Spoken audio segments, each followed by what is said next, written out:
I'm Neil and welcome to Dreaming of Chess Mastery, my YouTube channel that examines the world of adult chess improvement.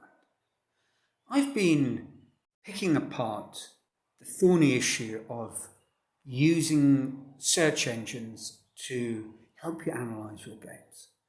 And to a degree this is frowned upon.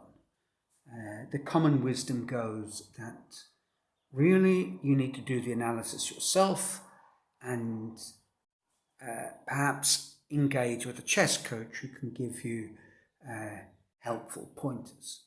Yes, by all means, use the search engine to check for oversights, blunders, and obvious tactical points, but in general, its evaluation isn't very helpful. And I take that point. You play a game and you're looking at a line and it says that you're plus 1.4 pawns ahead, whatever that really means. In essence, what it's telling you is that at the threshold of its examination, if both parties play the best moves, you hold this sort of advantage. But of course, that's frankly ridiculous. You're not both going to play those moves. And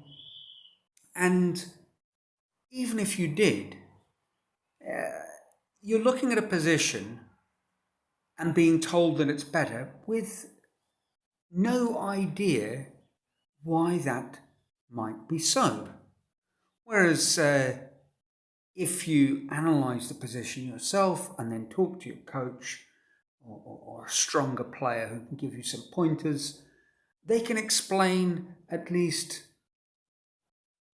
to some degree, what you're doing wrong in terms of guiding principles and sort of overarching ideas. This pawn structure's weak. You've created a weakness in front of your king. Your pieces are passive. And you get none of that sort of helpful insight from your silent electronic master. But based on my, 25 years teaching mathematics, I'd like to take a slightly contrarian position. And frankly, as a maths teacher, I would explain things to my students, ask them if they understood, and they'd nod their heads. And I knew with absolute certainty that they really didn't understand what I was saying. The idea needed to be tested out. And obviously, if, in the case of maths, they did a series of problems based around that point, we'd eventually get to some idea just how much they really did grasp the concepts that were being explained. And I suppose this can be done with a coach. You get to a position and if he's really up to scratch, he'll be able to give you similar sorts of positions where he can test whether you've really grasped what he's been explaining. What if you don't have a coach? What then? What I'd suggest we need to do is try and think of it as a bit of a puzzle. Perhaps you've come up with some sort of line in your own mind, and the computer's suggesting something different. Compare the two. Look at what's different about the position. Play on in the analysis mode with one or the other. Try and categorize the positions that you're reaching and look if there's common themes. If you start noticing that the computer tends to suggest a line where the pieces go to certain squares and you tend to put them on other ones, and you're meeting a grisly sort of fate, perhaps there's a reason. Can you explain it? And can you find similar games where there's a broadly a structure that broadly matches the position that you've had? Very often openings will give you a bit of a clue. So my feeling and what I'm trying to get at here is that yes, the computer gives you some sort of evaluation which is to some degree meaningless to us, the adult chess improver. But to be fair, that is quite possibly just as true when your coach suggests something. And I'll give you a sort of a logical, equivalent, analogical sort of idea which illustrates what I'm saying. If you watch any sort of live chess event, you may find that you are following what the grandmasters are saying about the games you're watching, and you might even seem to be predicting the moves that they come up with. I think that happens for two reasons. You get into a sort of a flow where you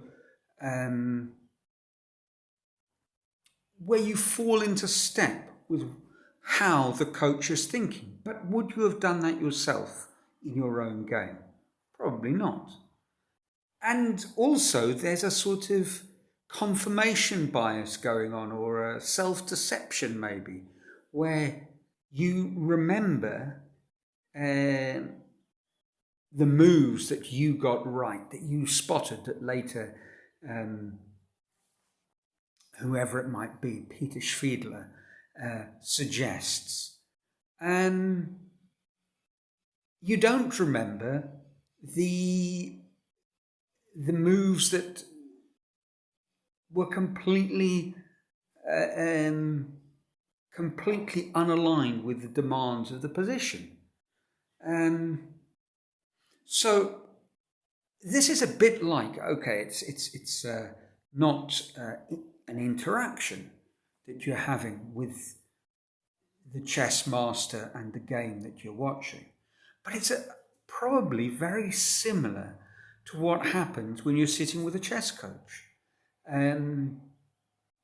You convince yourself that you're following what they're saying. You fall into step. They lead the witness. I mean, I did the same when I was teaching mathematics.